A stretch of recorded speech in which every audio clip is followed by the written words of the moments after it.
A história começa com o Senhor Demônio apresentando sua principal e mais temida equipe. Primeiro, temos Sylphid, conhecido como o Conjurador da Tempestade Final, alguém com quem você não quer mexer. Em seguida, temos Ulmandra, a feroz cavaleira de assalto e poderosa chama, pronta para incinerar qualquer um que estiver em seu caminho. E por último, na fila, está Genome, o cavaleiro da barreira da terra, tão sólido quanto uma montanha.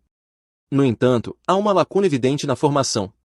Ele está faltando um quarto membro, então ele usa magia de invocação e traz alguém de outro mundo. Apresentando como o Shimura, um suposto expatriado do exterior. A história então muda de foco para o Shimura, que toma um momento para refletir sobre sua vida miserável. Ele é apenas um trabalhador comum que lutou para encontrar um emprego após uma difícil busca e, quando finalmente conseguiu ser contratado, trabalhou arduamente. Mas seus colegas de trabalho bajulavam o chefe e foram promovidos, deixando-o sem ser notado. Mesmo assim, ele manteve a esperança até receber um aviso de transferência. Foi quando começaram os rumores.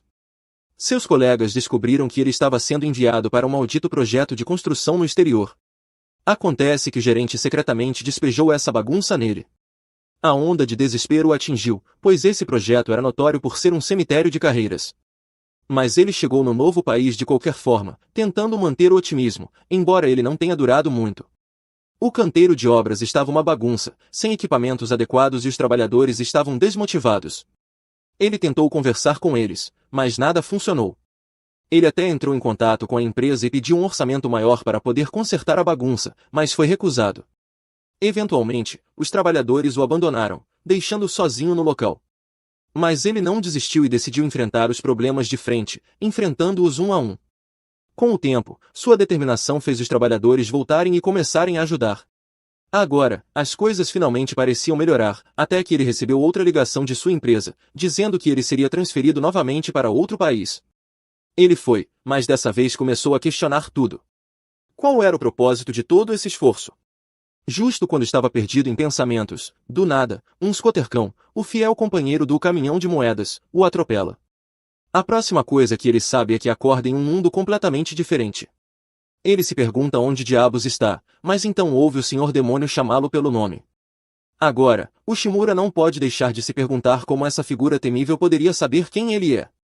O Senhor Demônio informa ao Shimura que foi ele quem o convocou e oferece a ele uma vaga entre os 4 grandes, especificamente como expatriado do exterior.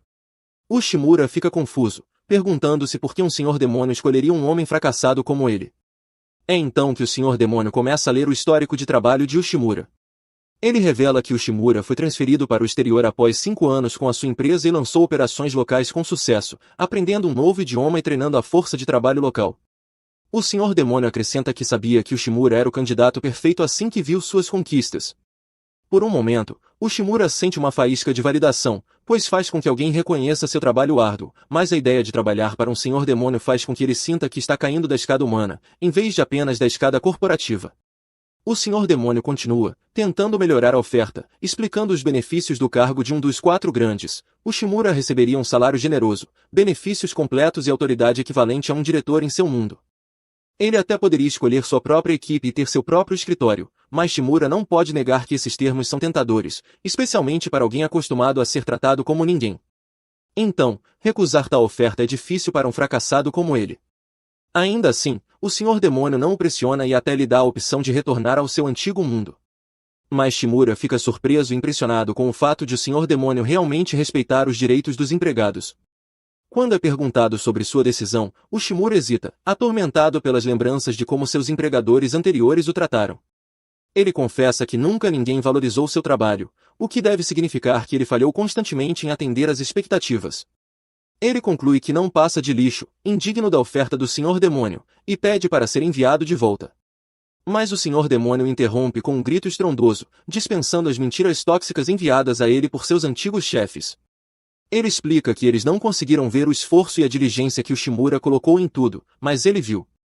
O Senhor Demônio insiste que escolheu pessoalmente o Shimura e acredita que ele pode atingir seu pleno potencial, e o incentiva a afastar suas inseguranças e decidir se está pronto para abraçar essa oportunidade. Mas antes que o Shimura possa responder, o Ulmandra entra para objetar. Ela argumenta que um simples humano não tem lugar entre os 4 grandes. Então, Sylphid e Jun a apoiam, claramente compartilhando suas dúvidas sobre as qualificações de Ushimura.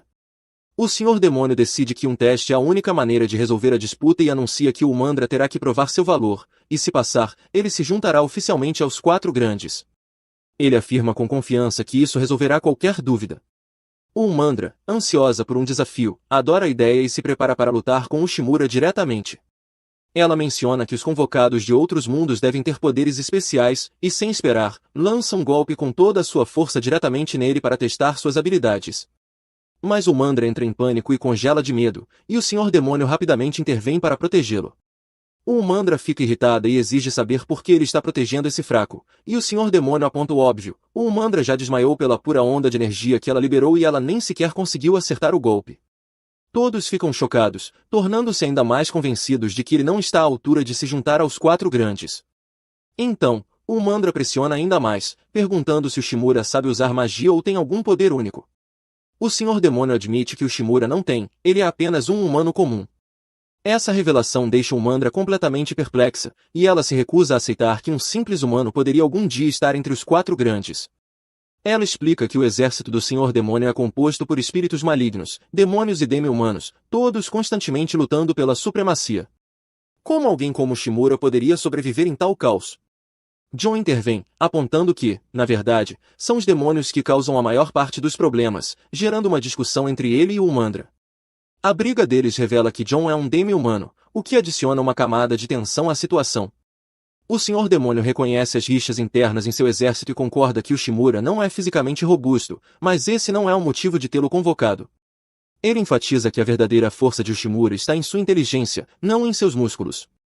Nesse momento, o Shimura retoma a consciência, tonto, mas alerta o suficiente para implorar ao Mandra que pare seus ataques.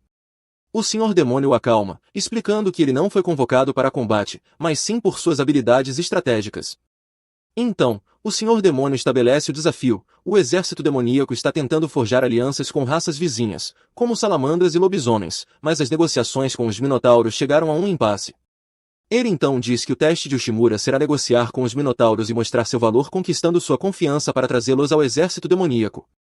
Ao ouvir isso, Ushimura sente que o nível de dificuldade dessa tarefa rivaliza com a aprovação de um exame difícil. Então, o Senhor Demônio aconselha-o a consultar o Mandra para mais detalhes, já que ela estava lidando com as negociações anteriormente. A cena então corta para Ushimura e o Mandra enquanto seguem em direção à sala do líder Minotauro. O Mandra parece convencida de que o Ushimura não tem chance de passar no teste. Honestamente, o Ushimura também não tem tanta certeza. Afinal, como ele poderia esperar se tornar um dos 4 grandes sem poderes especiais? No entanto, lá no fundo, ele sente uma centelha de determinação, porque sempre quis trabalhar para alguém que realmente precisasse dele. Portanto, a confiança do Senhor Demônio nele é algo que ele não quer decepcionar. Quando chegam à sala do chefe Minotauro, o Shimura percebe o quão enorme ela é. O Mandra então o avisa que os Minotauros são criaturas naturalmente violentas, o que não ajuda muito a acalmar seus nervos. No momento em que ela abre a porta, o Shimura congela de medo ao ver o chefe Minotauro, uma presença imponente e ameaçadora. Sentindo o pânico de Ushimura, o Mandra intervém, tentando negociar com o chefe. No entanto, a conversa rapidamente vai para o fundo e a frustração de Mandra começa a transbordar. Ushimura observa enquanto o temperamento dela explode, percebendo que ela não tem a menor ideia de como lidar com negociações. Eventualmente, eles são forçados a sair da sala. Fora da sala, o Mandra explica a situação. Ela conta a Ushimura que os Minotauros inicialmente estavam empolgados com a ideia de se unir ao exército demoníaco, e as discussões iniciais foram tranquilas. Mas quando ela apresentou os termos do acordo ao chefe deles, Terius, ele simplesmente disse não. Não importava quantas vezes as negociações fossem retomadas, a resposta dele nunca mudava. E, para piorar, ele trouxe pilhas de palha que cheiravam mal e espalhou por toda a sala, forçando-os a confiscar tudo. Ela então, frustrada, culpa o fracasso da negociação completamente em Terius e deixa a situação nas mãos de Ushimura. Enquanto o Mandra se afasta, Ushimura vaga pelos corredores, tentando descobrir seu próximo movimento. Ele começa a se questionar se é capaz de se comunicar com uma figura tão imponente e intimidadora como Terius. Então, ele lembra de uma situação semelhante de sua vida anterior. Um de seus clientes costumava rejeitar todas as propostas que ele fazia e Ushimura pensava que o acordo iria desmoronar. Mas havia algo nos olhos do cliente que contava uma história diferente. Inspirado por essa lembrança, Ushimura tem uma ideia e decide enfrentar o problema. Mais tarde, o Mandra reporta ao Senhor Demônio, informando de que Terius ainda se recusa a negociar. Ela duvida que o Shimura consiga fazer algum progresso, mas o Senhor Demônio permanece confiante, certo de que o Shimura terá sucesso. Depois de sair da sala do trono, o Umandra percebe o Shimura nos corredores, reunindo as palhas fétidas confiscadas de Terius. Confusa, ela pergunta o que ele está fazendo, mas o Shimura responde que está se preparando para ter uma conversa adequada com Terius. O Umandra insiste que falar com alguém tão arrogante quanto Terius é impossível, mas o Shimura retruca dizendo que ela está sendo muito rápida em julgar. Ele explica que as negociações estagnaram devido a uma lacuna cognitiva entre Terius e o exército demoníaco, e para superar isso, eles precisam construir confiança, fazendo contato visual e entendendo a perspectiva dele. Com uma confiança renovada, o Shimura diz a ela para assistir e aprender, porque ele vai fazer isso funcionar. O Umandra percebe que o olhar patético que ele tinha antes desapareceu. No dia seguinte, curiosa sobre o resultado, o Umandra vai verificar a situação entre o Shimura e Terius, mas, em vez de encontrá-los, ela descobre um caos na sala. Imediatamente se pergunta se eles falharam em chegar a um acordo e acabaram brigando, mas, quando está prestes a tirar conclusões precipitadas, o Shimura se aproxima. Ela grita furiosamente, acusando de destruir o castelo e exigindo saber onde Terius está. Ele, calmamente, explica que Terius está com o Senhor Demônio finalizando os detalhes da fusão. O Umandra fica chocado e pergunta como ele conseguiu realizar tal milagre em uma única noite. O Shimura revela que, após as negociações de ontem, os Minotauros concordaram em se juntar ao exército demoníaco, e ela fica surpresa por ele ter conseguido fazer Terius concordar com os termos do acordo durante a noite. Ela o pressiona por uma explicação, e o Shimura a leva até a sala do trono para dar mais detalhes. Ele começa a explicar que Terius nunca realmente se recusou a negociar e, do ponto de vista dele, tudo estava indo bem, mas então o Shimura se lembra de um incidente de seu trabalho anterior, onde um cliente sempre dizia não durante as negociações. Naquele momento, ele pensou que o acordo estava desmoronando, mas, quando estava prestes a desistir, o cliente inesperadamente apertou sua mão e concordou com o acordo. Eles haviam visto o debate acalorado como um sinal de verdadeira paixão e envolvimento e só queriam continuar discutindo os termos com ele. O Shimura então explica que, para alguns, discussões emocionais e até mesmo brigas são uma maneira de construir confiança e mostrar comprometimento. Ele continua a explicar o mal-entendido e diz ao Umandra que Terius ficou genuinamente confuso quando ela afirmou que as negociações haviam falhado e ele não sabia o que tinha dado errado. O Shimura revela que os Minotauros têm uma regra simples, eles sempre levam palha quando ficam fora de casa, porque, sendo tão grandes, evitam usar a cama de outra pessoa para não danificá-la. E quando sua palha foi confiscada, Terius não teve escolha a não ser dormir no chão. Isso o deixou privado de sono, e sua incapacidade de explicar a situação fez com que ele parecesse zangado, quando na realidade ele estava apenas ansioso e desconfortável. Ao ouvir isso, o Umandra percebe que o problema veio de sua própria abordagem. Ela admite que deveria ter considerado a perspectiva de Terius durante as negociações. No entanto, Terius intervém, assumindo parte da culpa. Ele reconhece que não percebeu que seu comportamento poderia parecer rude. Ele pede desculpas sinceramente, apertando a mão de Umandra e agradecendo ao Shimura por ter intervido e resolvido a questão de forma tão tranquila. Após isso, Terius sai com sua palha, satisfeito com o resultado. O Umandra fica maravilhada com a habilidade de Shimura de identificar o verdadeiro problema quando ninguém mais conseguiu. O Senhor Demônio elogia o Shimura, declarando que sua capacidade de perceber o que os outros ignoram é seu verdadeiro poder. Em seguida, ele anuncia que o Shimura passou oficialmente no teste, confiante de que ninguém se oporia à sua inclusão no exército. O Senhor Demônio então instrui-o a levantar o braço direito, e quando ele o faz o rei coloca uma pulseira em seus pulsos, simbolizando seu status como um membro dos Quatro Grandes e então o incentiva a trabalhar com confiança, sem deixar que sua inexperiência o impeça. O Shimura, então, agradece com gratidão ao Rei Demônio pela confiança. O Umandra também o reconhece, levantando o braço e pedindo para que ele faça o mesmo. Eles trocam um tipo de toque de braço e ela explica que, em sua tribo, esse gesto significa aceitar alguém como parte de seu grupo. No entanto, ela fica corada e rapidamente adiciona que ele não deve entender errado, pois ainda tem um longo caminho a percorrer antes de se tornar um membro completo dos Quatro Grandes. O Shimura finalmente está começando a se adaptar ao seu papel como um dos generais demônios. Agora, ele tem seu próprio escritório e um chefe solidário, mas ainda precisa se acostumar com o ambiente. Como um general demônio oficial, ele decide se apresentar formalmente aos outros generais. Ele vai até o quarto de Scylla e bate na porta. Para sua surpresa, uma garota atende e pergunta o que ele deseja. O Shimura explica que está ali para se apresentar a Cid, mas a garota, de maneira fria, informa que é assistente de Cid e que ele é um homem muito ocupado, então o Shimura não pode incomodá-lo. Embora decepcionado, o Shimura já esperava enfrentar algum tipo de resistência dos outros generais e decide voltar outra hora. Antes de ir embora, Oler aparece correndo até ele com algo importante para dizer: o Senhor Demônio tem uma nova missão para o Shimura. Ele vai imediatamente se encontrar com o Senhor Demônio, que explica estar trabalhando em um acordo para fortalecer o exército demoníaco. Ele precisa do apoio das nações vizinhas de demônios, sendo a tribo dos ogros particularmente influente. Essa tribo possui uma força militar equivalente ao exército demoníaco e poderia se tornar uma ameaça caso se tornassem hostis. Por isso, o Senhor Demônio quer negociar uma fusão de forças com eles, mas os ogros são notoriamente difíceis de negociar. No entanto, o Senhor Demônio acredita que o Shimura pode alcançar um acordo e lhe concede autoridade total para tratar do assunto. O Shimura fica satisfeito com a confiança depositada nele, mas sabe que há uma grande chance de ser morto pelos ogros caso vá sozinho. Então, o Umandra se oferece para acompanhá-lo até a tribo. Antes disso, o Shimura decide se encontrar com Gnome, que lidera a divisão de demônios do exército, acreditando que ela pode ter informações úteis sobre os ogros. O Umandra concorda com a ideia, mas se recusa a se aproximar de Gnome devido a um conflito de gerações entre elas. Em vez disso, o Umandra diz que vai verificar as carruagens enquanto Shimura fala com Gnome. O Shimura vai até o campo de treinamento onde Gnome conduz uma sessão diária. Ele fica impressionado com a habilidade dos soldados de Gnome e com o alto moral que ela mantém.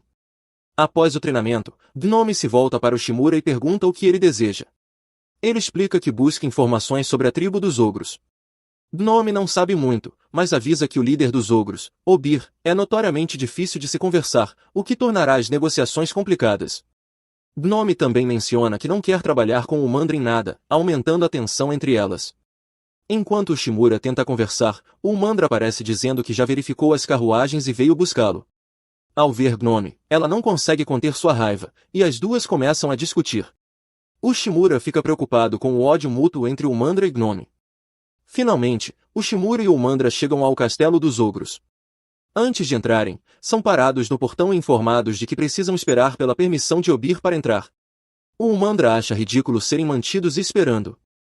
O Shimura já viu isso antes e sabe que o ogro está apenas tentando desestabilizá-los para dificultar as negociações.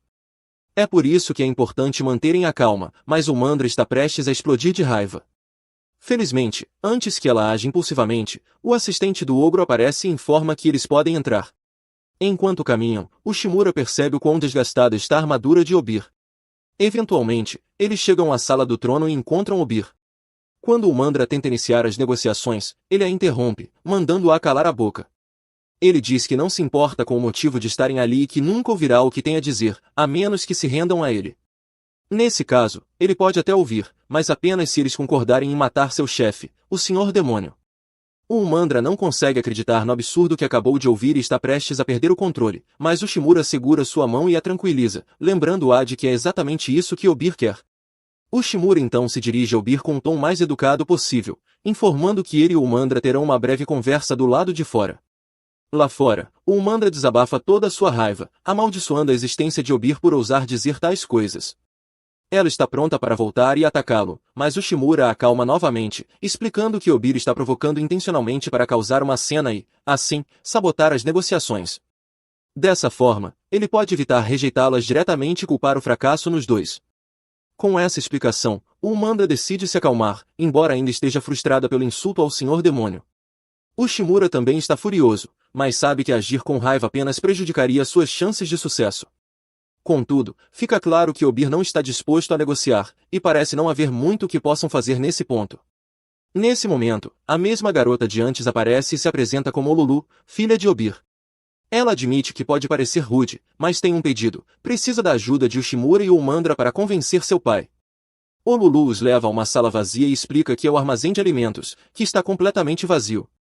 Ela revela que, apesar da força e influência da tribo dos ogros entre os demi-humanos, eles estão enfrentando sérios problemas financeiros. A situação é tão grave que muitos estão lutando para conseguir comida. O Shimura já suspeitava de algo assim. Ele notou o estado precário do equipamento de Obir e a sensação de frieza e abandono no castelo. Isso é típico de grandes organizações em declínio, parecem estar bem por fora, mas estão à beira da falência. O Lulu acredita que a única maneira de salvar a tribo dos ogros é aceitar a ajuda do exército demoníaco, mas seu pai se recusa a ouvi-la. Além disso, Obir está doente, e eles têm escondido essa informação. Por isso, fizeram o Shimura e o Umandra esperarem do lado de fora enquanto preparavam Obir para a reunião. No entanto, a condição de Obir está piorando, e ele está prestes a morrer. Se isso acontecer nas circunstâncias atuais seria o fim de sua tribo, então Olulu implora o Shimura por ajuda. O Shimura diz que entende suas preocupações, mas também a repreende por compartilhar informações tão importantes. Como filha do chefe, ela precisa ser mais cuidadosa com as pessoas em quem confia. No entanto, Olulu acredita que o Shimura é uma boa pessoa e confia em sua capacidade de julgar o caráter dos outros, por isso decidiu contar a ele sobre a situação. Então, ela faz um pedido inusitado, pede que o Shimura se case com ela para salvar a tribo dos ogros. Ao ouvir isso, o Shimura entra em pânico, enquanto o Umandra começa a ferver de raiva. Mas Olulu está séria em sua proposta. Ela explica que todos os ogros de sua tribo são tão estúpidos quanto pedras, e a única maneira de garantir a prosperidade do exército demoníaco é fazendo com que alguém inteligente, como o Shimura, se case com ela e se torne o novo chefe. O Shimura tenta dissuadi-la de tomar uma decisão precipitada, mas Olulu está convencida de que essa é a única solução e está disposta a oficializar o casamento imediatamente. Contudo, o Umandra não permite que isso aconteça. Mais tarde, naquela noite, o Shimura está em seu escritório, tentando descobrir como sair dessa confusão. Obir se recusa a negociar, e Olulu quer se casar com ele. Ele não pode falhar em sua segunda missão para o Senhor Demônio, então decide ir ao bar, em sua mente, para clarear as ideias. Lá, ele encontra uma versão imaginária de Umandra discutindo com o bartender sobre o que é mais legal, gorilas ou leões. O Shimura ouve a discussão, onde o Umandra argumenta que gorilas são muito mais fortes, mas o bartender defende os leões, dizendo que um grupo de leões é chamado de orgulho. Essa palavra desperta uma ideia brilhante em Ushimura. Na manhã seguinte, o Shimura chama o Umandra para fora e pede desculpas por acordá-la tão cedo, mas explica que precisa de sua ajuda para negociar. Para isso, eles precisam ir a outro lugar primeiro. Se tudo correr bem, será Obir quem implorará por uma reunião de negociação. Uma semana depois, o Shimura e o Umandra são chamados à sala do trono do chefe, exatamente como o Shimura planejou. Obir está furioso, pois acaba de descobrir que todas as tribos vizinhas formaram uma aliança com o exército demoníaco na última semana e exige explicações. Uma semana antes, o Shimura explicou ao Umandra seu plano. Em vez de tentar convencer Obir diretamente, eles recrutariam primeiro as tribos menores. Assim como a tribo dos ogros, as outras tribos também estavam sofrendo com a escassez de alimentos, o que as tornava suscetíveis à promessa de apoio. O Umandra entendeu o plano de Ushimura, mas não esperava que funcionasse tão bem. Forçar Obir a negociar era parte de uma estratégia que Ushimura desenvolveu quando vendia produtos na Terra.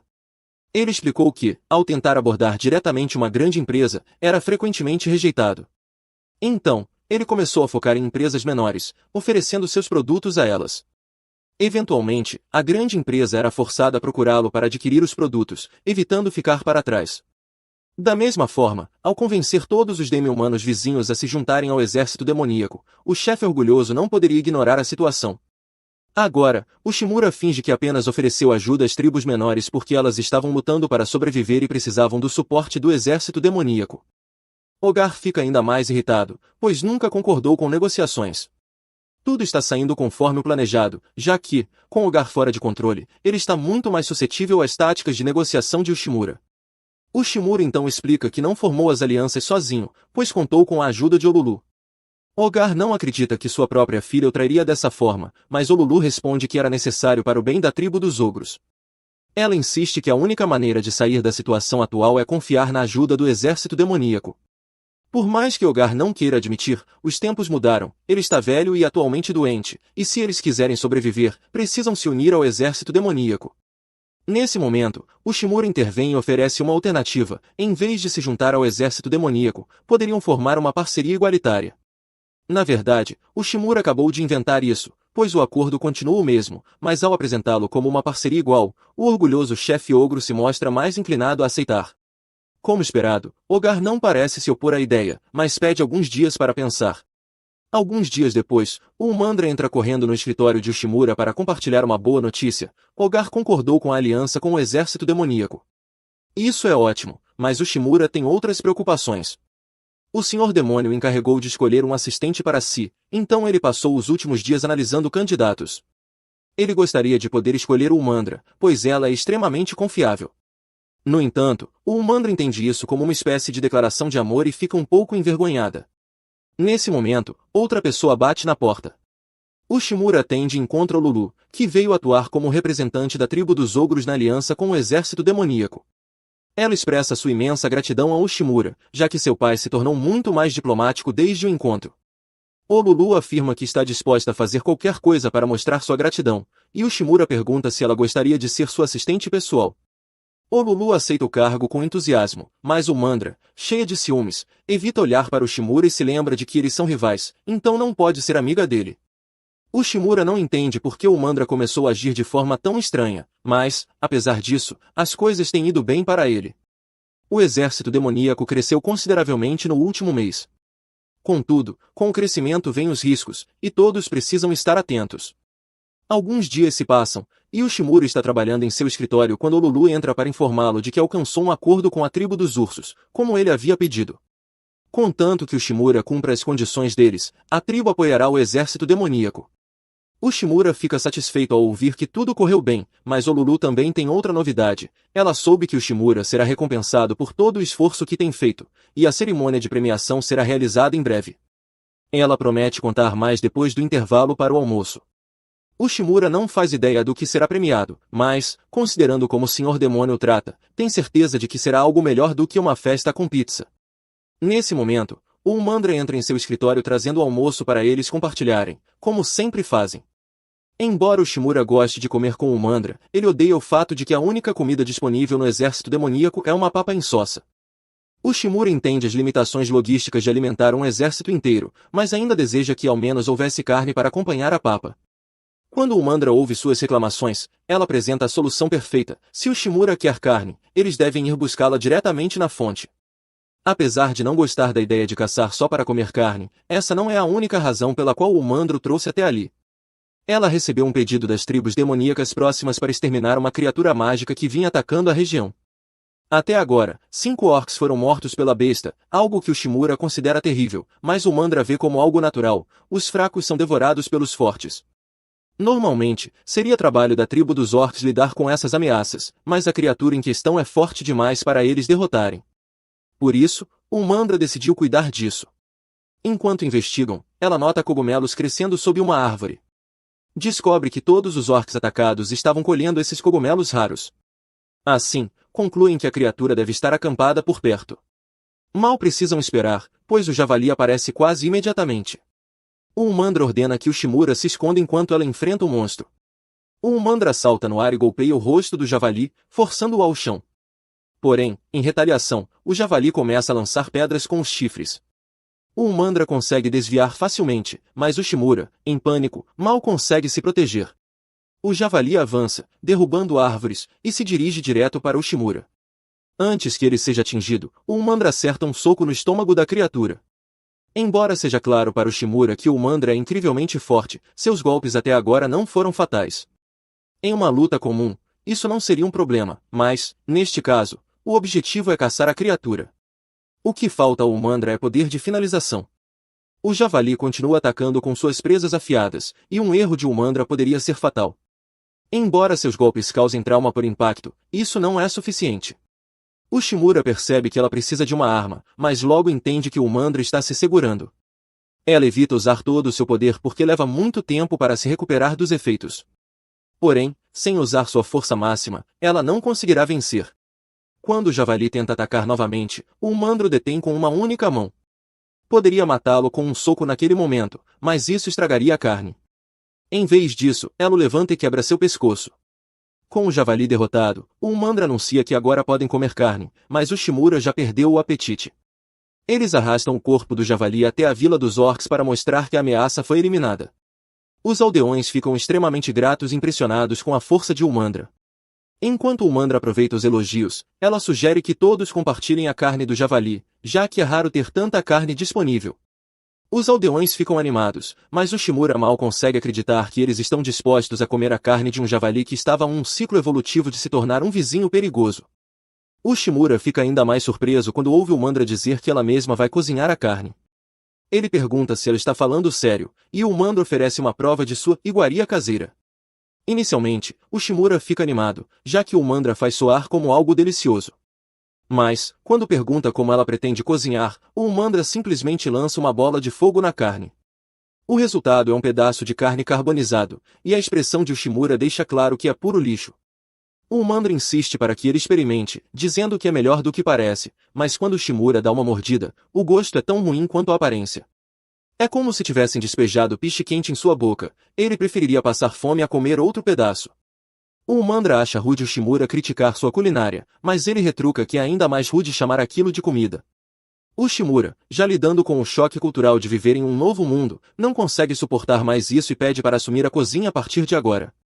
Quando Ushimura termina de cozinhar a carne, o Umandra experimenta um pedaço e fica impressionada com o sabor. Curiosa, ela pergunta o que ele fez. Ushimura explica que, primeiro, ele mergulhou a carne em água para tirar o sangue, depois a assou lentamente sobre o fogo para remover o excesso de gordura e, por fim, a adicionou a uma sopa para eliminar qualquer cheiro desagradável. Ele se oferece para ensinar os aldeões a cozinhar, e eles ficam agradecidos por um dos generais demônios ser tão atencioso. No entanto, o Umandra acha que Ushimura, sendo alguém tão importante, não deveria gastar tempo ensinando culinária aos aldeões. Ushimura discorda, explicando que sua tarefa é melhorar o exército dos demônios, e que um grande avanço em qualquer civilização está no desenvolvimento da culinária. Pessoas que consomem carne regularmente tendem a encontrar formas de aprimorar seu sabor, mas, como a carne é rara naquela região, ninguém tem oportunidade de experimentar. Ele conclui que o país é pobre e carente de conhecimento, o que soa duro, mas o Umandra não pode discordar. Afinal, o território é, em sua maioria, estéril, e o país é fraco em comparação aos vizinhos. Justamente por isso, precisam trabalhar para mudar essa situação. Como um dos 4 grandes generais, o Umandra sugere que voltem ao castelo, mas Ushimura acha que não é uma boa ideia, já que já está escuro. O Umandra, no entanto, diz que isso não é um problema, pois pode iluminar o caminho com sua bola de fogo, algo de que ela se orgulha muito. Seu domínio mágico é uma habilidade única dos demônios, o que impressiona Ushimura. Ele também percebe que faz sentido os semidemoníos, que não podem usar magia, treinarem incansavelmente para se tornarem lutadores eficientes, enquanto demônios como o Umandra dependem exclusivamente da magia. No entanto, ele acha que o Umandra poderia melhorar suas técnicas de combate. Por exemplo, embora sua força aumente drasticamente quando usa seu verdadeiro poder para transformar o corpo, leva tempo para ela se recuperar. Ushimura sugere que ela leve uma arma para ajudar no combate da próxima vez e que use uma armadura que cubra mais do corpo. Ao ouvir isso, o Umandra para no meio do caminho e apaga a luz. Ela entende que Ushimura pode estar certo, mas considera ofensivo o foco dele em eficiência. Irritada, ela decide que não pode ficar perto dele naquele momento. De repente, ela abandona Ushimura na floresta, e ele fica sem entender por que ela ficou tão brava. Ushimura percebe que ficar na floresta é praticamente uma sentença de morte, então corre de volta para a Vila dos Orcs em busca de segurança. Na manhã seguinte, ele se reúne com o Rei Demônio para relatar a missão. O Rei Demônio o parabeniza pelo sucesso, mas comenta que ouviu dizer que o Umandra voltou na noite anterior, enquanto Ushimura só chegou de manhã, escoltado pelos orcs. Curioso, o Rei Demônio pergunta se algo ruim aconteceu entre os dois. Desesperado, Ushimura confessa que se sente indigno de ser um dos generais do exército demoníaco. O Rei Demônio o acalma e pede para explicar o ocorrido. Depois de ouvir tudo, o Rei Demônio percebe que Ushimura, sem querer, ofendeu o Umandra. No entanto, o mais importante agora é que eles resolvam a situação pelo bem do exército. Ele então dá uma ordem oficial: Ushimura deve encontrar uma maneira de se reconciliar com o Umandra. Ushimura acha a tarefa difícil, mas começa a refletir sobre a situação. Ele se lembra de como o Umandra estava orgulhosa ao afirmar que apenas demônios conseguem usar magia, e decide estudar um livro de história dos demônios para entender melhor. Ele descobre um capítulo que explica que o físico dos demônios é essencial para o poder mágico deles, razão pela qual os demônios têm tanto orgulho de seus corpos e costumam usar roupas muito reveladoras. Ushimura percebe que, ao sugerir que o Umandra usasse uma armadura mais fechada, ele basicamente rejeitou o orgulho dela como demônio. Mesmo entendendo o motivo de sua raiva, ele ainda não sabe como consertar o relacionamento. Enquanto isso, no castelo, Olulu acaba de cortar lenha e se prepara para sua próxima tarefa quando encontra uma Umandra furiosa e chorosa. O Umandra corre até ela, lamentando que Ushimura odeia e se recusa a elogiar seu corpo. Olulu, sem entender de início, ouve a história e percebe onde ocorreu o mal-entendido. Ela explica ao Umandra que, como humano, Ushimura tem valores muito diferentes. Em particular, Olulu sabe que Ushimura não vê exposição corporal como algo positivo. O Umandra fica incrédula, argumentando que esteve expondo seu corpo para Ushimura por semanas e ele nunca reclamou. O Lulu sugere que o Shimura provavelmente achava que o Mandra era apenas exibicionista e não questionava isso. Ao ouvir isso, o Mandra percebe que, se o Shimura se sentia desconfortável com seu corpo exposto, todos os gestos de afeto corporal que ela fez provavelmente pareceram comportamentos desviantes. Envergonhada e com raiva de si mesma por ter abandonado o Shimura na floresta, ela começa a bater com a cabeça no chão. O Lulu implora para que ela pare, pois o chão não aguenta mais. O Mandra então pede conselhos sobre o que fazer. O Lulu compartilha uma conversa que teve com o Shimura quando começou a trabalhar como assistente dele. Ele havia dito a ela que queria que ela permanecesse fiel aos seus desejos, independentemente de qualquer coisa, para que se sentisse livre para discutir problemas e encontrarem juntos uma solução. O Lulu acredita que, apesar dos mal-entendidos, o Mandra pode se reconciliar com o Shimura, desde que conversem abertamente. Eventualmente, o Shimura e o Mandra se encontram em uma escada do castelo, ambos ansiosos para dizer algo importante. O Mandra se apressa em explicar ao Shimura que ela não é uma exibicionista, apenas queria que ele elogiasse seu corpo. Ao mesmo tempo, o Shimura admite que acha o corpo dela incrível. Os dois processam o que foi dito e, percebendo que finalmente estão na mesma página, o Shimura se desculpa com o Mandra. Ele admite que não sabia muito sobre demônios e não percebeu que o que disse poderia ser insultante. O Mandra aceita as desculpas dele e também se desculpa por ter reagido de forma exagerada, reconhecendo que não era culpa de Shimura não conhecer a cultura demoníaca. Ela admite que, mesmo estando com raiva, não deveria tê-lo deixado sozinho na floresta, especialmente porque ele quase morreu por causa disso. Sentindo-se culpada, o Mandra fica aliviada ao ouvir que o Shimura a perdoa, pois no final tudo deu certo. O Shimura fica feliz por terem resolvido o mal-entendido e acredita que agora, conhecendo um pouco mais um do outro, eles podem se tornar grandes parceiros. No entanto, ele ainda não percebe que o Mandra entende a palavra parceiros como uma proposta de casamento. Mais tarde, o Rei Demônio reúne seus subordinados para fazer um anúncio especial. Ele celebra as alianças formadas com várias tribos, que fortaleceram enormemente o exército demoníaco, e atribui o sucesso ao trabalho diligente de seu mais novo general, o Shimura. Como reconhecimento por suas conquistas, o Rei Demônio presenteia o Shimura com uma pedra mágica. O Shimura se sente profundamente honrado, mas não pode aceitar sozinho, já que não teria conseguido sem a ajuda de Mandra. Ele se aproxima dela, ajoelha-se e pede que ela aceite a pedra ao seu lado. O Mandra fica feliz, mas entra em pânico quando percebe que o Shimura fez isso publicamente, diante de todos os líderes do exército demoníaco. O que o Shimura não sabe é que, neste mundo, oferecer uma pedra mágica a alguém é literalmente o equivalente a uma proposta de casamento. Ele acaba de propor a ela na frente de todo o exército, e a única razão pela qual o Mandra não aceita imediatamente é porque está muito envergonhada com todos olhando. Alguns dias depois, o Shimura é chamado para uma reunião com o Senhor Demônio e fica apavorado, achando que fez algo errado. Como medida preventiva, ele começa a se desculpar e implora para manter seu emprego. O Senhor Demônio fica surpreso com a reação de Shimura e diz que ele não está com problemas. Na verdade, fizeram uma cerimônia de premiação para ele recentemente por ser tão bom no que faz. Dito isso, o Senhor Demônio tem algo que quer discutir com ele. Ele pergunta ao Shimura o que ele acha da relação atual entre os semidemonios e os demônios do exército demoníaco. Pelo que o Shimura observou, parece que os semidemonios se sentem inferiores aos demônios, já que apenas os demônios conseguem usar magia. Esse é exatamente o problema que o Senhor Demônio tem tentado resolver.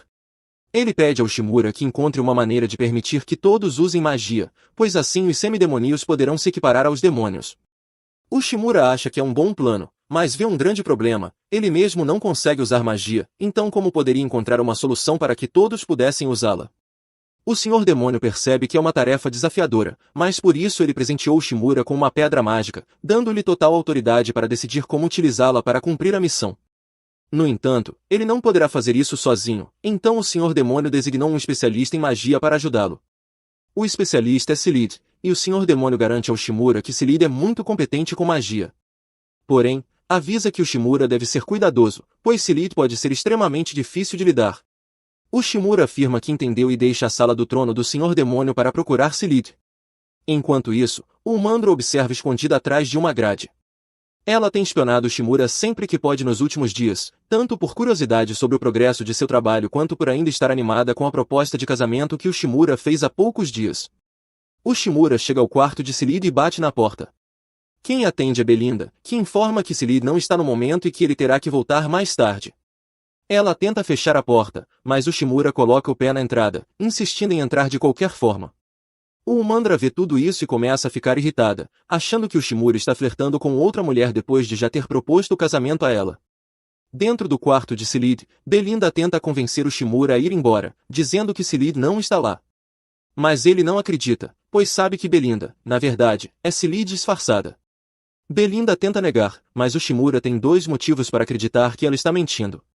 Primeiro, ele memorizou a lista de todos os oficiais do exército demoníaco e não há ninguém chamado Belinda nela. Segundo, o próprio Senhor Demônio já havia contado que Silid gosta de se disfarçar para evitar trabalho. Silid percebe que foi descoberta e admite que o Shimura está certo. No entanto, ele ainda não entende por que ela fingiria ser sua própria assistente.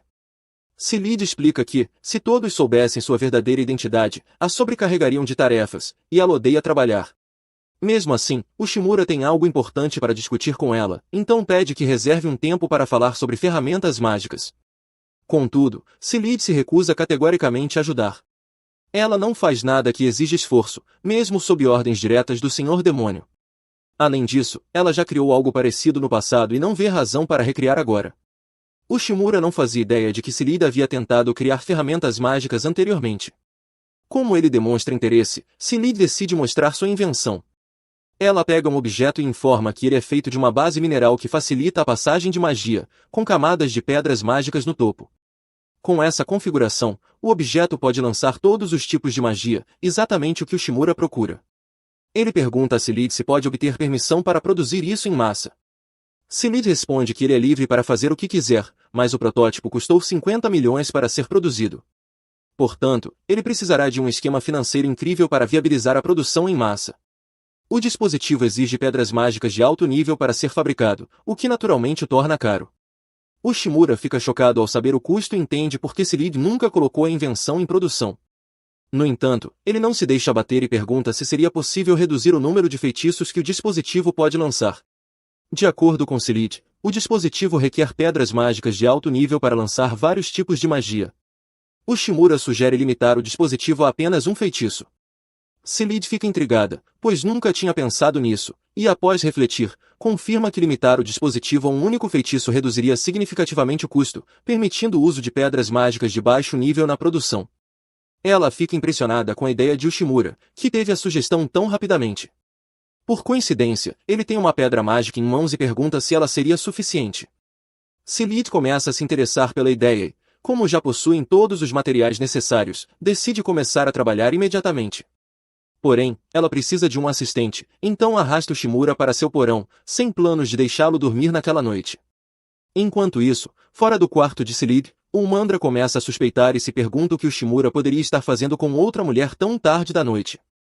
Na manhã seguinte, vemos o Shimura sentado no chão do porão, quase inconsciente devido à falta de sono. Silid está igualmente exausta, mas muito animada, pois conseguiu redesenhar completamente sua ferramenta mágica para lançar apenas um feitiço. Agora, o dispositivo pode ser produzido em massa por uma fração do custo do modelo antigo, tudo graças ao seu gênio. No entanto, antes de iniciar a produção em massa, precisam testá-lo. Silid informa o Shimura que ele será o voluntário para os testes. O Shimura implora por um tempo de descanso, já que está à beira do colapso. Silid permite que ele saia, mas dá apenas 1 hora de intervalo antes de começar os testes. Quando o Shimura chega à porta de entrada, está prestes a abri-la, mas o Umandra irrompe no local, exigindo saber o que ele esteve fazendo a noite toda. As ações impulsivas de Umandra acabam fazendo o Shimura desmaiar. Desesperada, ela se ajoelha e tenta sacudi-lo para acordá-lo, mas isso só o deixa mais tonto. Nesse momento, Silid sai do porão usando sua roupa habitual, para que o Umandra não perceba que ela era a mulher que estava com o Shimura antes. O Umandra fica desconfiada. E começa a questionar se o que viu antes estava correto, mas, de repente, a assistente de Umandra, Lum, e o Lulu entram na sala com urgência. Uma emergência aconteceu, um bando de pássaros Azata atacou algumas vilas, e, se nada for feito rapidamente, elas serão destruídas. Os pássaros Azata são aves terrestres grandes, conhecidas por sua natureza violenta, representando uma ameaça tão grande que o Senhor Demônio ordenou que tudo fosse feito para afastá-los. Por isso, Lum foi atrás de Umandra, já que ela é a única capaz de lidar com um bando tão grande. Enquanto é arrastada, o Umandra demonstra sua frustração por querer passar tempo com Ushimura. No entanto, Silid vê isso como a oportunidade perfeita para testar seu novo dispositivo mágico e decide levar Ushimura ao campo de batalha. Assim que chegam, o Shimura pede aos moradores locais que se afastem um pouco, pois o que estão prestes a fazer pode ser perigoso. Seelid ajusta a pedra mágica para lançar um feitiço de fogo simples e entrega ao Shimura para que ele a teste. Antes disso, o Shimura pergunta se o dispositivo possui recursos de segurança. Seelid garante que, mesmo que exploda, o Shimura perderá apenas um braço, o que não o tranquiliza. Apesar dos riscos, o Shimura decide testar o dispositivo. Quando o bando de pássaros Azata se aproxima, Seelid instrui o Shimura a canalizar poder através do dispositivo. Ele faz um som estranho ao ser ativado, mas Seelid diz que isso é normal.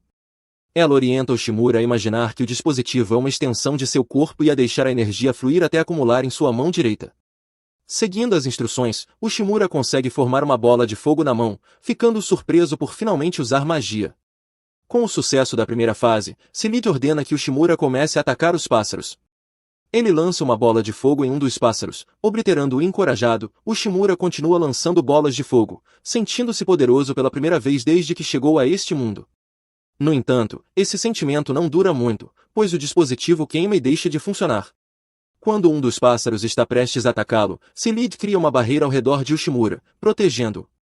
Ushimura tenta usar o dispositivo novamente, mas percebe que ele está apenas atraindo os pássaros ao invés de lançar magia. Seelid intervém e derrota os pássaros que se aproximam, perguntando por que Ushimura não está mais usando o dispositivo. Ele mostra o cristal, que claramente foi sobrecarregado. Seelid conclui que cristais mágicos de baixo nível não são suficientes para sustentar o dispositivo, declarando o experimento um fracasso por enquanto. Apesar disso, conseguiram afastar os pássaros, e os aldeões comemoram preparando um ensopado com a carne das aves. Enquanto Ushimura pega uma tigela de ensopado, Seelid está sob uma árvore brincando com uma criança demi-humana.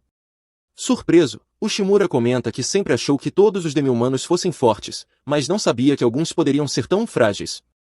Seelid concorda, mas ressalta que, mesmo fracos, esses demi-humanos são muito gentis, o que a lembra de seu passado. Seelid revela que nasceu em uma família mercante de elfos, mas as coisas deram errado, e ela acabou sendo expulsa. Depois disso, viveu como andarilha por um tempo, até ser acolhida em uma vila de demi-humanos.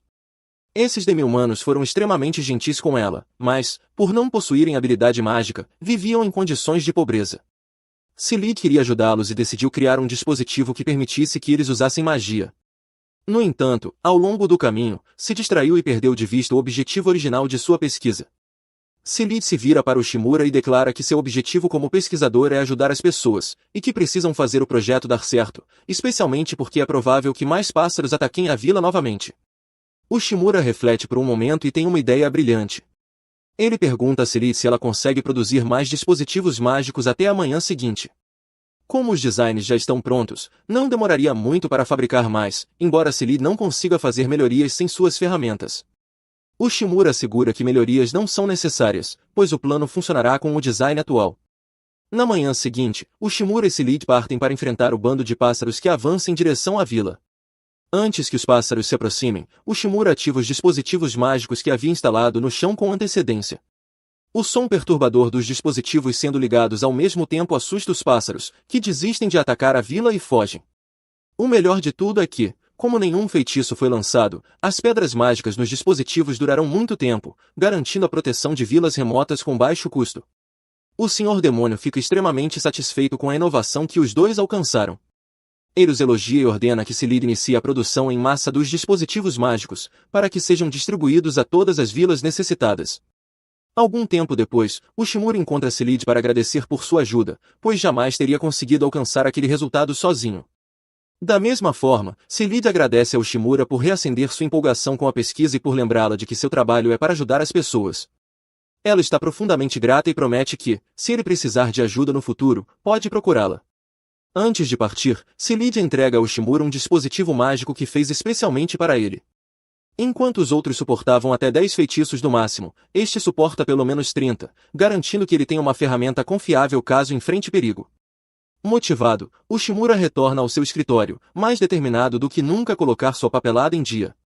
No entanto, antes que pudesse começar, é nocauteado quando Mra invade o local. Ela acabou de saber sobre o trabalho de pesquisa com Seelid e queria se desculpar por pensar que Ushimura estava flertando com outra mulher, mesmo após propor casamento a ela. Mas, ao vê-lo inconsciente no chão, ela corre para socorrê-lo.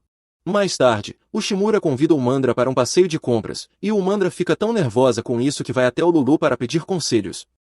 Ser chamada para fazer compras com ele só poderia significar uma coisa, então o Mandra tem certeza de que o Shimura a chamou para um encontro.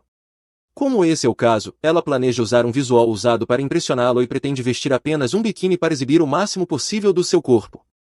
No entanto, o Lulu a aconselha que essa pode não ser a melhor ideia, já que o Shimura ficaria desconfortável com tanta exposição. Em vez disso, seria melhor optar por algo um pouco mais conservador. O Mandra segue o conselho de Olulu e, felizmente, o Shimura parece realmente gostar de sua roupa. Ela começa a acreditar que o encontro pode correr bem e que seu relacionamento com o Shimura pode avançar para o próximo nível. Infelizmente, estamos falando de Ushimura, então o único motivo pelo qual ele a chamou para ir às compras foi porque queria pesquisar o mercado. O Mandra fica completamente desolada ao perceber que isso não era um encontro, afinal. Ela praticamente ferve de raiva, mas ainda quer ajudar o Shimura, então pergunta que tipo de pesquisa ele está conduzindo. O Shimura explica que sempre é uma boa ideia obter as opiniões dos moradores locais, pois isso pode lhe dar uma perspectiva diferente e ajudá-lo a melhorar o exército demoníaco. No entanto, por enquanto, ele apenas quer aproveitar a paisagem com o Mandra, o que a pega de surpresa. Mas ainda assim, isso não é um encontro. Ao se aproximarem de uma barraca, o dono a reconhece o Shimura como um dos generais de elite do exército demoníaco. O Shimura fica surpreso ao perceber que as pessoas sabem quem ele é, mas há rumores circulando sobre um humano que foi pessoalmente convocado pelo Senhor dos Demônios, e seu traje distinto o faz se destacar. O vendedor também reconhece o Mandra. Como ela e o Shimura estão juntos ali, assume que estão em um encontro. No entanto, o Mandra nega, pois o Shimura já havia deixado claro que a saída era estritamente para trabalho. Ela explica que estão ali para conduzir uma pesquisa de mercado. Como esse é o caso, o vendedor se oferece para mostrar alguns de seus melhores produtos, incluindo um conjunto de ornamentos de ouro puro. Como não é todo dia que tem generais do exército demoníaco como clientes, ele até propõe um desconto se eles comprarem 2 copos como um par. O vendedor explica que esses copos costumam ser adquiridos por casais prestes a se casar. Sem pensar 2 vezes, o Shimura diz que quer comprar o par para ele e o Mandra, o que lhe dá sinais confusos, pois parece que o Shimura está tentando flertar com ela. No entanto, na realidade, ele apenas comprou os copos para obter mais informações do vendedor. Assim, o Mandra fica, mais uma vez, desapontada. Após um pouco mais de investigação, o Shimura se senta com o Mandra para tomar um café enquanto analisa os resultados da pesquisa. Segundo suas descobertas, as recentes alianças formadas com outros territórios demoníacos foram bem recebidas pela população, e as diferentes culturas estão se integrando de forma satisfatória. No entanto, isso também trouxe alguns efeitos negativos. O aumento populacional causou uma escassez de alimentos sem precedentes, e o preço de culturas essenciais, como o GY, está alto demais para a população conseguir pagar. O Lulu também percebeu o aumento dos preços. Ela foi até um dos comerciantes de alimentos e exigiu saber por que estavam tornando os produtos tão caros. Mas mesmo sendo sacudido violentamente, o comerciante disse a ela que não podia se dar ao luxo de baixar seus preços, caso contrário, ficaria endividado. O preço do gin estava claramente inflacionado, mas se os varejistas não eram os responsáveis pelo aumento, então deveria ser obra dos atacadistas. Os atacadistas são os responsáveis pela distribuição de mercadorias após comprá-las em grande quantidade dos agricultores. Normalmente, esse arranjo funciona bem, mas há a possibilidade de que os atacadistas estejam aumentando artificialmente os preços do gin para maximizar seus lucros. Como os varejistas são obrigados a comprar pelo preço inflacionado, eles também precisam aumentar seus preços para continuar no negócio. Como os atacadistas provavelmente eram os culpados, o Mandra achava que deveriam invadir o prédio deles e exigir que os preços voltassem ao normal. No entanto, Denius não achava que essa era uma boa ideia, pois ainda era pura especulação que os atacadistas fossem os responsáveis, e eles não podiam correr o risco de irritá-los, pois isso poderia causar um desastre nacional se não fossem cuidadosos. Os atacadistas eram gerenciados por uma grande guilda comercial e detinham um poder considerável. Antes de agir, era necessário reunir mais informações sobre o assunto. Com isso em mente, Denius declarou que haviam terminado sua pesquisa de mercado por aquele dia. Ainda havia bastante tempo antes de precisarem retornar ao castelo, então ele perguntou ao Mandra se havia algo que ela quisesse fazer enquanto isso. O Mandra ficou animada, pois essa poderia ser sua chance de ter um encontro de verdade com Denius. No entanto, toda a sua esperança de passar um tempo a sós com ele foi destruída quando Gomi apareceu. Denius ficou surpreso ao vê-la ali e perguntou se ela também tinha saído para fazer compras. Gomi explicou que aquele era um dia importante para o seu povo, então ela estava ali para comprar presentes para as pessoas de quem gostava. No caso, ela estava comprando presentes para seus camaradas do exército demoníaco, mas ainda guardava rancor de Umandra, então esta não receberia nada dela. Nesse momento, dois demi-humanos ratos se aproximaram de Gomi e imploraram por sua ajuda para salvar sua loja da falência. Eles pareciam bastante desesperados, então Denils e os outros decidiram segui-los até a loja para entender o problema.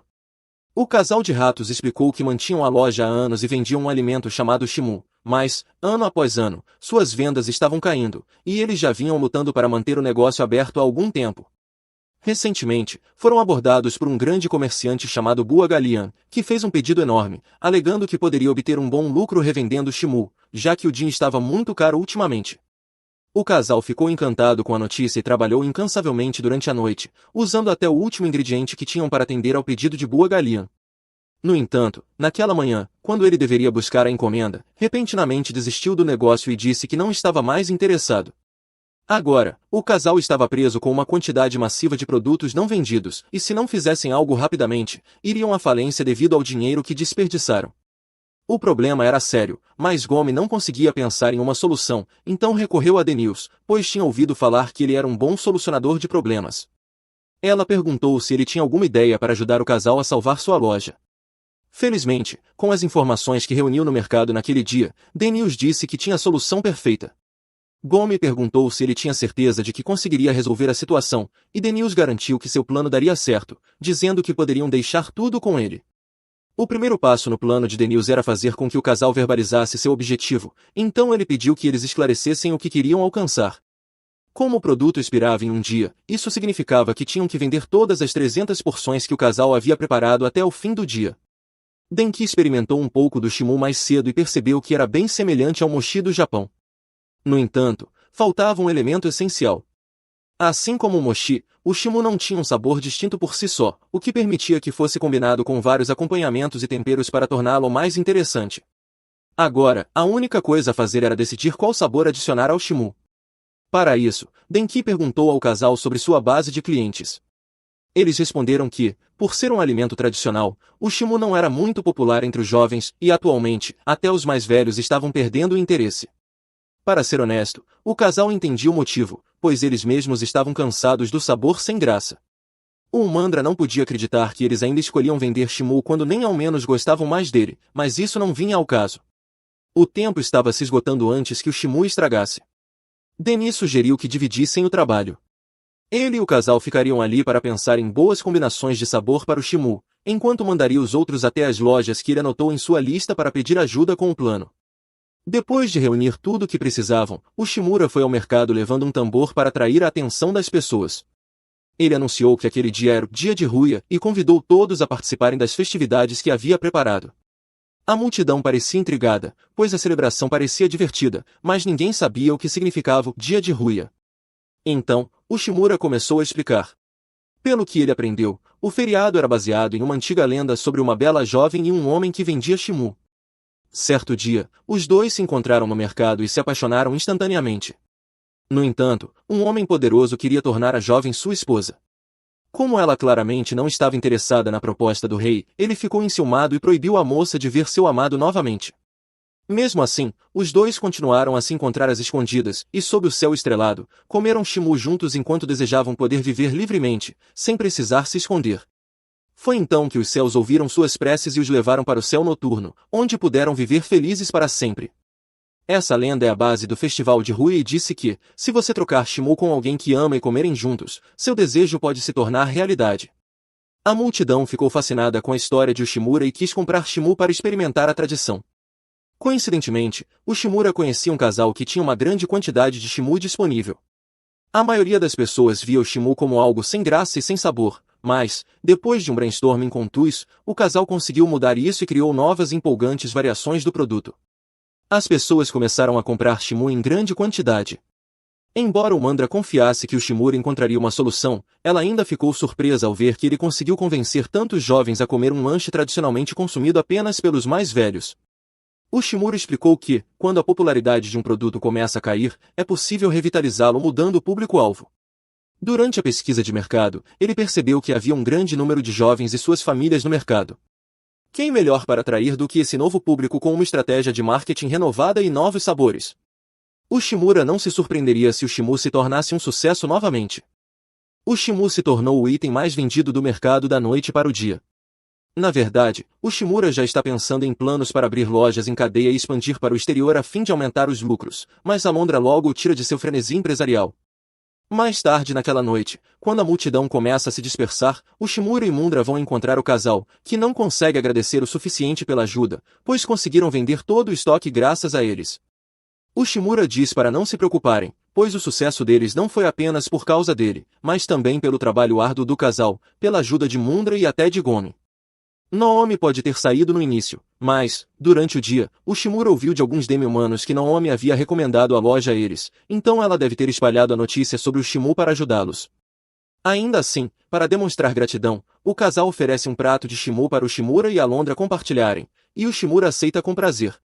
Mundra começa a corar porque se lembra da parte da lenda que diz que compartilhar Shimu com alguém significa que você o ama. Para o Shimura estar tão ansioso para dividir com ela, só pode significar uma coisa.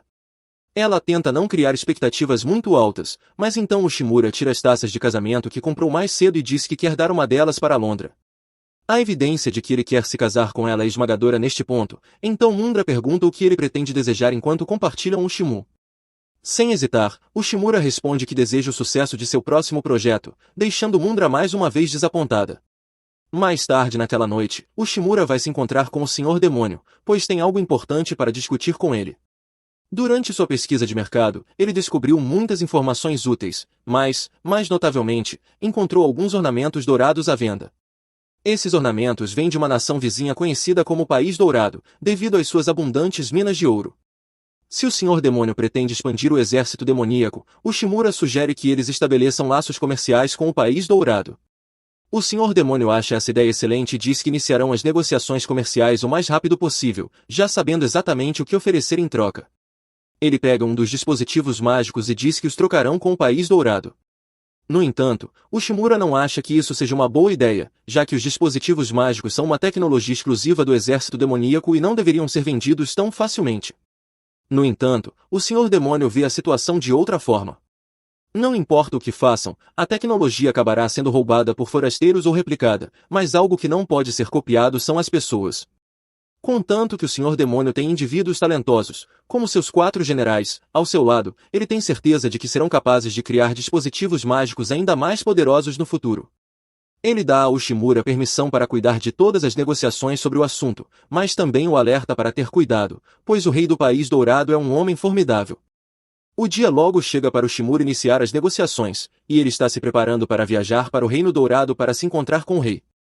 Antes de partir, o Mandra o encontra perto da carruagem e sugere acompanhá-lo, pois está preocupada que o Shimura possa se meter em encrenca. No entanto, essa negociação é sua primeira missão solo, então ele diz que precisa fazer isso sozinho. O Mandra entende que ele quer seguir sozinho, mas o alerta de que o Rei do Reino da Fúria tem um temperamento extremamente curto, então o Shimura precisa ter cuidado com as palavras ao falar com ele. Por exemplo, o rei já alimentou um comerciante a um crocodilo porque ele insistia em vender uma garantia estendida para uma carruagem. Ao ouvir isso, o Shimura começa a se preocupar também. Ainda assim, ele precisa seguir em frente. Sua carruagem parte, e enquanto ele se afasta, o Mandra grita palavras de encorajamento e o lembra para ficar longe das mulheres do Reino Dourado. Após uma longa viagem, o Shimura finalmente chega ao Reino Dourado, conhecido como Rampage, e ele é tão vibrante quanto dizem os rumores. Ele está contente por prosseguir com as negociações com esse país porque, até agora, o exército demoníaco só exportava colheitas como meio de obter moeda estrangeira. No entanto, devido ao aumento repentino da população, não apenas o exército tem consumido todo o seu próprio suprimento de grãos, mas também precisou começar a importá-los. Para resolver esse problema, o Shimura pretende negociar algo valioso, como ouro, e não há lugar melhor para adquirir ouro do que o Reino Dourado. O Shimura consegue facilmente uma audiência com o rei graças à sua posição como um dos generais de elite do exército demoníaco e, depois de alguns momentos, o rei de Rampage entra na sala do trono. O Shimura abaixa a cabeça para cumprimentá-lo e começa a se apresentar, mas o rei já sabe tudo sobre ele. Ele sabe que o Shimura foi invocado para este mundo há alguns meses como um dos generais demoníacos, desde então, expandiu a influência do exército demoníaco e implementou várias reformas. De acordo com tudo que ouviu, o rei acredita que o Shimura é uma pessoa talentosa, mas há algo que ele não entende. Se o Shimura tem sido um dos generais do exército demoníaco por vários meses, por que esta é a primeira vez que ele vem cumprimentar o rei? O rei está claramente irritado, e o Shimura não sabe o que dizer, então começa a se desculpar. Mas, do jeito que as coisas estão indo, parece que as negociações podem fracassar antes mesmo de começarem. O rei então pergunta se há algum motivo específico para essa reunião, e o Shimura aponta para o carrinho atrás dele, dizendo que trouxe uma oferenda para o rei. Ele apresenta uma coleção dos melhores talheres de prata que o exército demoníaco tem a oferecer. No entanto, como se trata do rei do Reino Dourado, ele se sente profundamente insultado por o Shimura ter a ousadia de lhe trazer prata como presente. O rei agora está de péssimo humor, e o Shimura se desculpa, mas isso fazia parte de seu plano o tempo todo.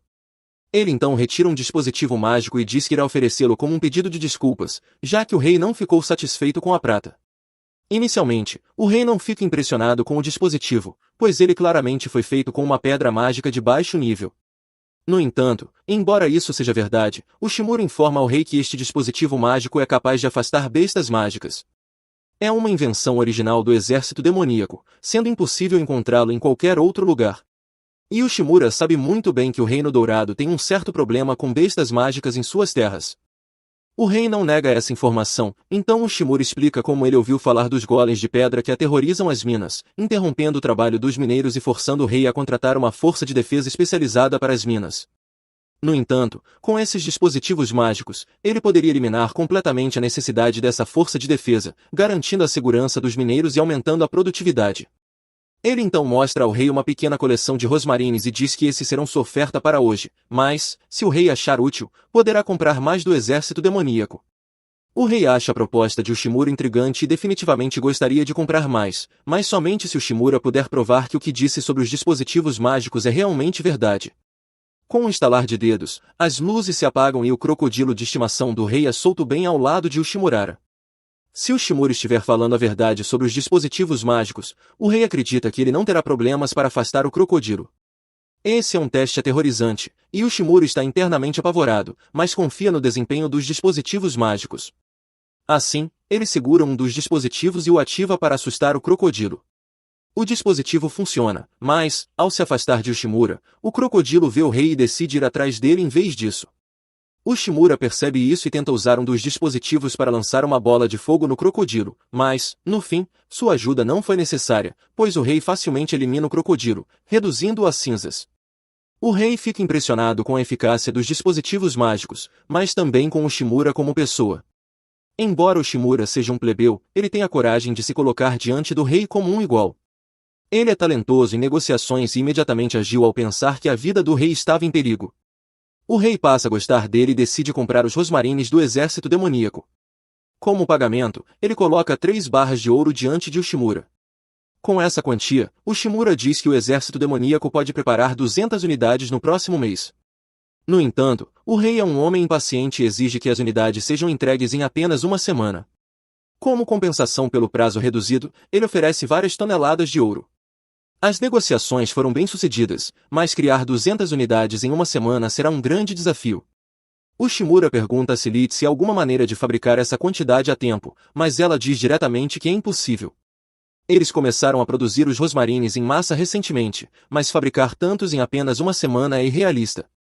Ushimura implora para que ela encontre uma solução, mas Silith responde que não pode simplesmente tirar 50 trabalhadores extras do nada. Além disso, a demanda local pelos rosmarines tem aumentado, e ela afirma que já estão sobrecarregados. Ela repreende Ushimura por aceitar um pedido tão grande sem considerar a carga de trabalho da produção. Ushimura admite que pode ter cometido um erro, mas então se lembra de ter visto o relatório logístico da distribuição dos rosmarines alguns dias atrás.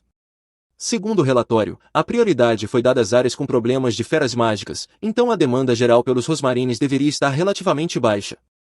Isso significa que Silith estava mentindo sobre a falta de pessoal para evitar ter que trabalhar mais. Silith percebe que foi pega e não tem escolha a não ser aceitar o pedido. Ela promete fabricar as 200 unidades dentro da semana. No entanto, naquele exato momento um mensageiro do Reino Dourado entra correndo e informa que o Rei Dourado ficou tão impressionado com os rosmarines que quer ainda mais.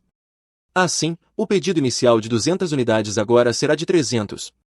Com muito trabalho árduo e horas extras, a equipe de produção consegue fabricar as 300 unidades dentro do prazo de 3 semanas.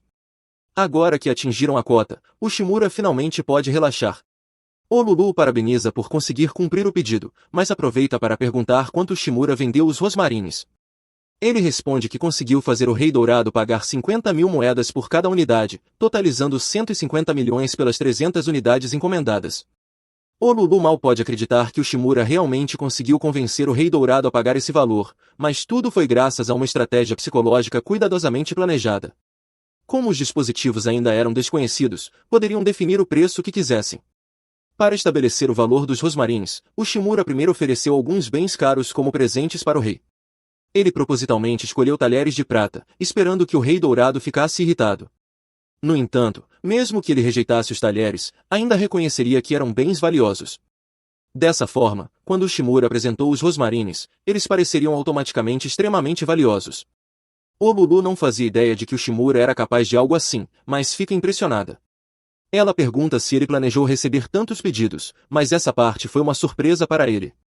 Ele apenas está feliz por terem conseguido dar conta da encomenda a tempo. No entanto, nesse exato momento, o mensageiro do Reino Dourado retorna e informa que o Rei Dourado deseja encomendar mais 100 unidades. O Shimura imediatamente começa a imaginar quão furiosa Silith ficará ao saber da encomenda extra. Assim, ele desce correndo e se prepara para implorar por sua cooperação para que consigam cumprir o pedido. Silith não fica nada feliz com a notícia, mas concorda em fazer o possível para atender a nova demanda. Ela contrata mais trabalhadores e os ensina a fabricar os rosmarines. Com a equipe expandida, eles progridem constantemente na produção das últimas 100 unidades, restando apenas a entrega final. Com uso contínuo, os rosmarines devem durar cerca de um mês, o que significa que o Rei Dourado terá que continuar comprando do exército demoníaco indefinidamente. A missão foi um grande sucesso para o Shimura. No entanto, quando ele finalmente começa a relaxar, o Lulu entra correndo em seu escritório e anuncia que o Rei Dourado acaba de cancelar todo o pedido. O Shimura implora para que o Lulu diga que está brincando, mas é verdade. O Rei Dourado cancelou todas as encomendas restantes após receber as primeiras 100 unidades. Isso representa um enorme problema, pois eles ainda não receberam o pagamento em ouro e já gastaram uma grande parte do orçamento do exército demoníaco nas matérias-primas para os rosmarines. Por causa disso, cortes no orçamento precisaram ser feitos, as tropas demoníacas não receberam um novo carregamento de armas, e os comerciantes começam a se questionar se deveriam fazer negócios em outro país. O Shimura fica se perguntando onde errou no acordo e teme ter ofendido o Rei Dourado de alguma forma. Ao mesmo tempo, ele se questiona como poderia haver uma réplica dos rosmarines já circulando no mercado. Independentemente da razão, os fundos do exército demoníaco foram drenados devido às suas ações, e a moral está em queda. Sentindo-se responsável, ele decide se apresentar ao Rei Demônio e admitir que toda essa confusão foi culpa sua.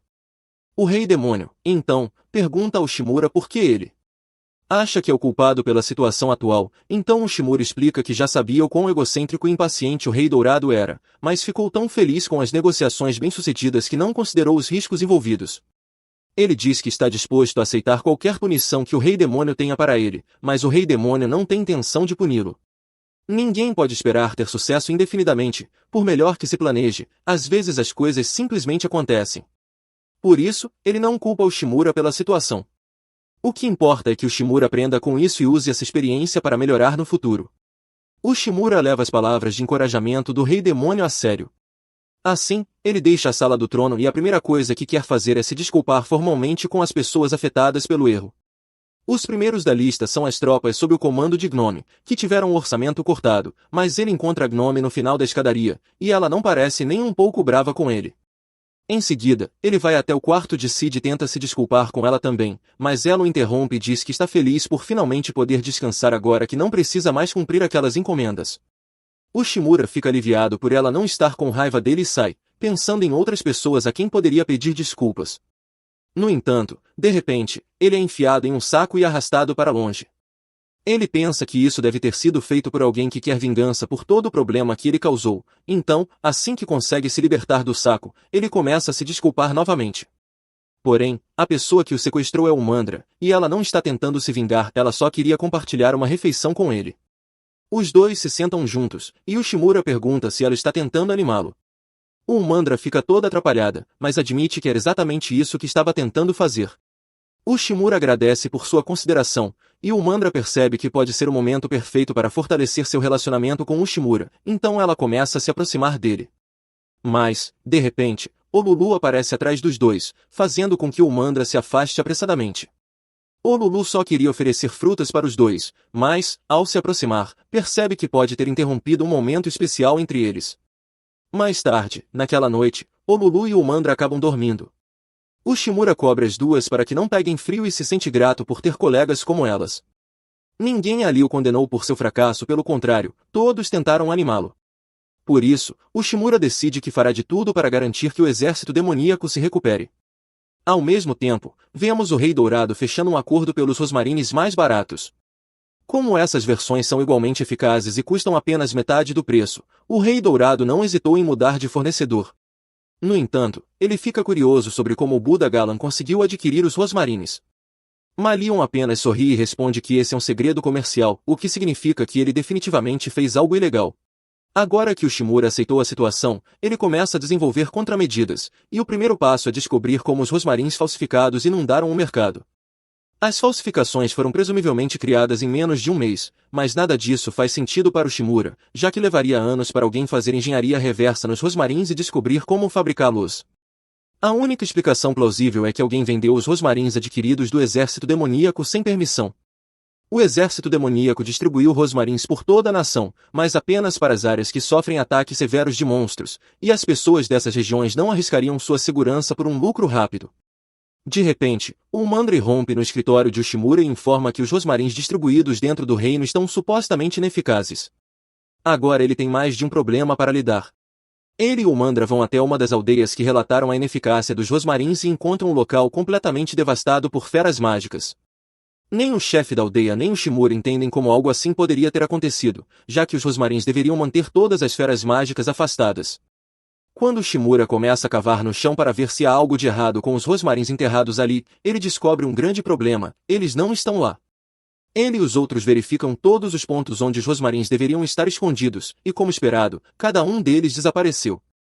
Essa revelação leva o Shimura a acreditar que alguém está roubando os rosmarins, mas ele precisa confirmar isso antes de tomar qualquer atitude. Então, ele pede ao Mandra que o ajude a mapear todas as aldeias que registraram reclamações sobre os rosmarins desaparecidos. Depois de um pouco de planejamento, o Shimura leva o Mandra para investigar tarde da noite. No entanto, ela não entende por que foram para aquela aldeia específica, já que não houve nenhuma reclamação vinda de lá. Justamente então, o Shimura vê um movimento no campo e diz ao Mandra para ficar quieta enquanto se escondem atrás de uma árvore. Eles observam duas pessoas suspeitas correndo e, eventualmente, puxando um dos rosmarins do chão. Mas, quando os ladrões estão prestes a sair, são confrontados por Ushimura e o Mandra. Isso confirma exatamente o que o Shimura suspeitava e explica por que as falsificações tinham a mesma qualidade, mas eram vendidas a um preço tão baixo. Alguém está contratando ladrões para roubar os originais para revendê-los. Como todas as mercadorias são roubadas, o mentor por trás disso pode vender os rosmarins a preços absurdamente baixos e ainda assim obter um grande lucro. O Shimura exige que os ladrões revelem quem os contratou, mas eles se recusam a dar qualquer informação. Um deles então avança contra o Shimura com as garras estendidas. Felizmente, o Mandra intervém para defender o Shimura e nocauteia o ladrão. O outro tenta atacá-la também, mas é derrubado rapidamente. Percebendo que não tem chance, os dois ladrões começam a fugir. O Mandra está prestes a persegui-los para que não escapem, mas o Shimura a impede, dizendo que não há necessidade, pois os rosmarins que eles acabaram de roubar são bombas, figurativamente falando. No dia seguinte, Bud Gelian recebe os rosmarins roubados e, conforme planejado, os apresenta ao Cetro Dourado, conforme solicitado. O Cetro Dourado fica extremamente satisfeito com o trabalho de Bud Gelian, pois ele conseguiu preparar um produto tão bom quanto o do exército demoníaco e ainda assim pela metade do preço. Além disso, ele conseguiu fabricar dezenas de rosmarins em uma única noite, algo que deveria ser fisicamente impossível. O Rei Dourado não pensa muito sobre isso e elogia Buda Galion por ser um excelente mercador.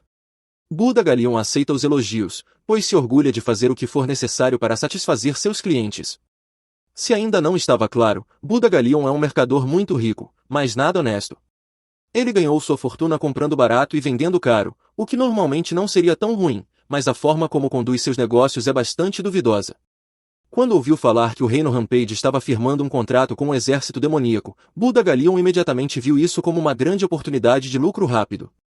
Ele conseguiu colocar as mãos em um dos rosmarines e tentou fazer com que seus artesãos o desmontassem para criar uma cópia, mas, infelizmente, eles concluíram que a tecnologia era complexa demais para ser replicada.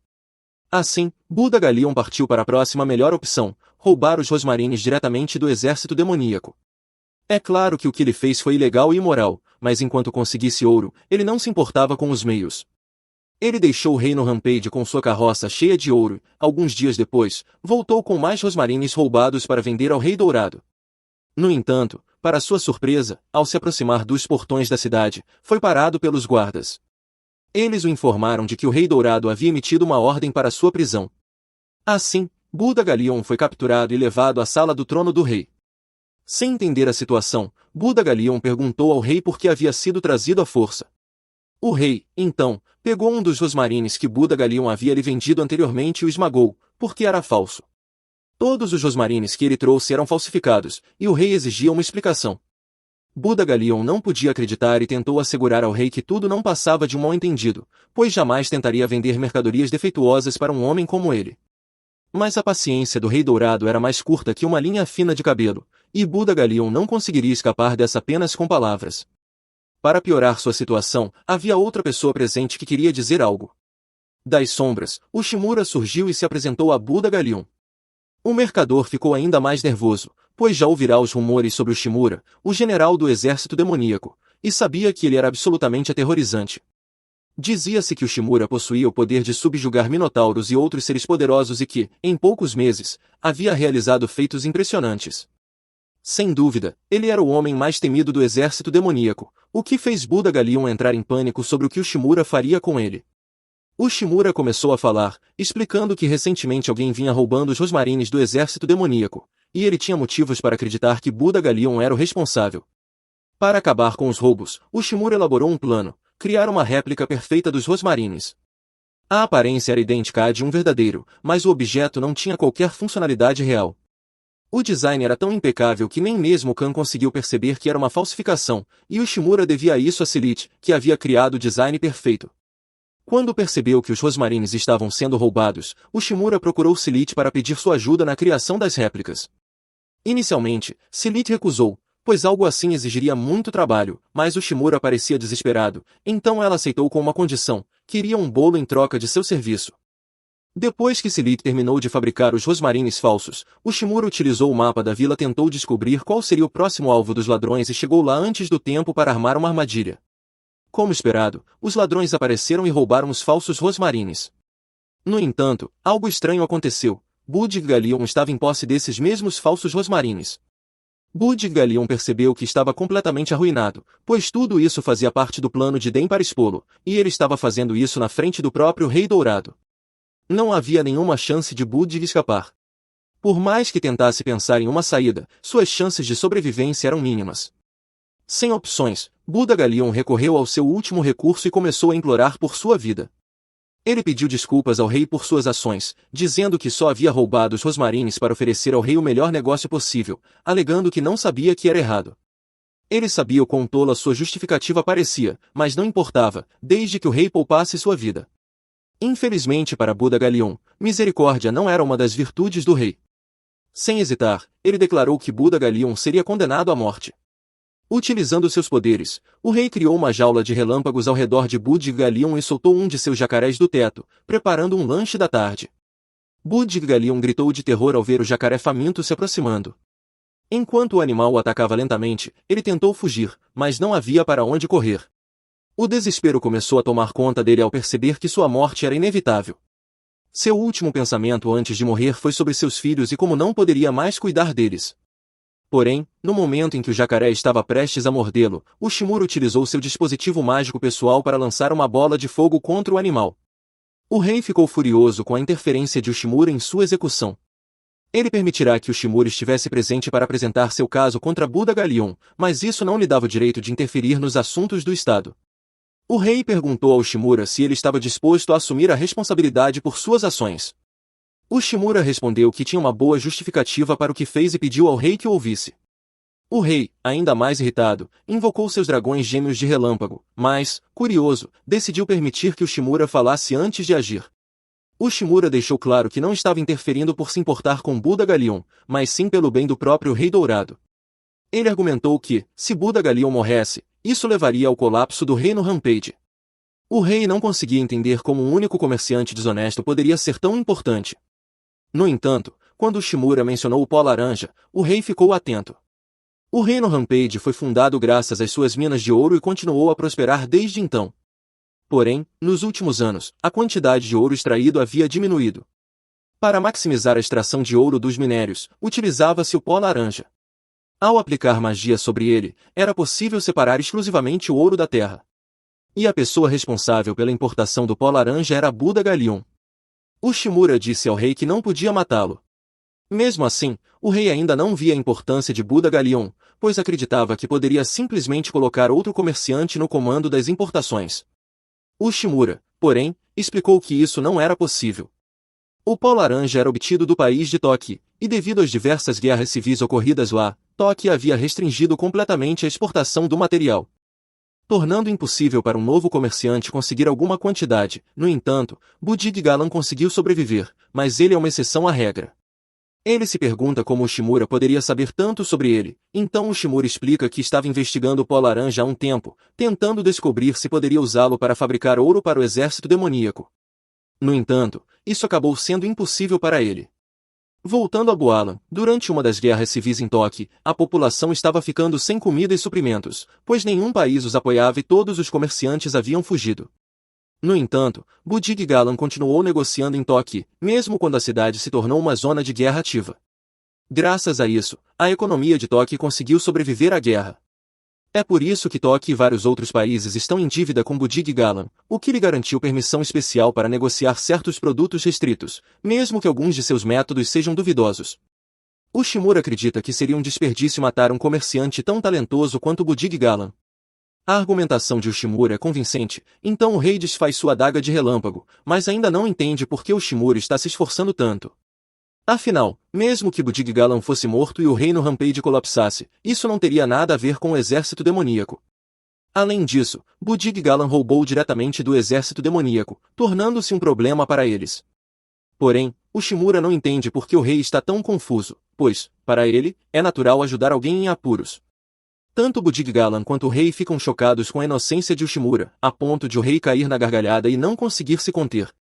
Como agora está de bom humor, ele decide poupar Budig Galan e sai para tirar uma soneca. Ushimura e Budig Galan são expulsos da sala do trono, mas pelo menos saem vivos.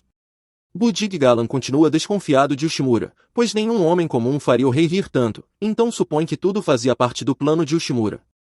No entanto, a verdade é que Ushimura estava tremendo de medo o tempo todo, e agora suas pernas estão tão fracas que ele mal consegue andar. Budig Galan o ajuda a caminhar, e os dois seguem para a saída.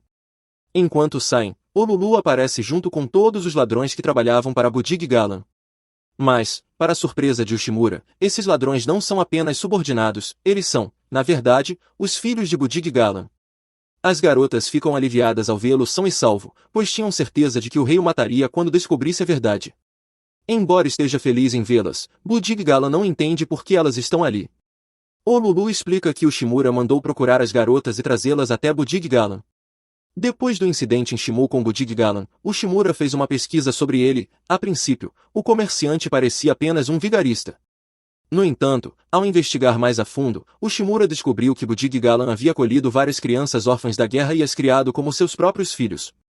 Alguém que faz isso não pode ser totalmente mau, então Ushimura sentiu que precisava protegê-lo. Budig Galan mal consegue acreditar que Ushimura fez tanto por ele e seus filhos, e fica profundamente grato. Mais tarde, antes de partir, Ushimura oferece a Budig Galan um contrato para vender as rosmarinas em nome do exército demoníaco. Budig Galan fica chocado, porque Ushimura confiaria nele com um contrato tão importante depois de já tê-los enganado uma vez. Ushimura simplesmente responde que confia que Budig Galan não repetirá o erro. Além disso, o exército demoníaco está muito ocupado e não tem tempo para comercializar as rosmarinas em locais distantes, então precisam de alguém como Budig Galan para fazer isso. Tocando pela confiança de Ushimura, Budig Galan jura que mudará suas maneiras e garantirá que Ushimura nunca se arrependa de fazer negócios com ele. Com o acordo finalizado, Ushimura se prepara para partir, mas antes de ir, Budig Galan lhe conta um boato que ouviu. Parece que as guildas no território do exército demoníaco estão começando a se movimentar. Esse foi o fim do episódio 7. Inscreva-se para não perder a próxima parte.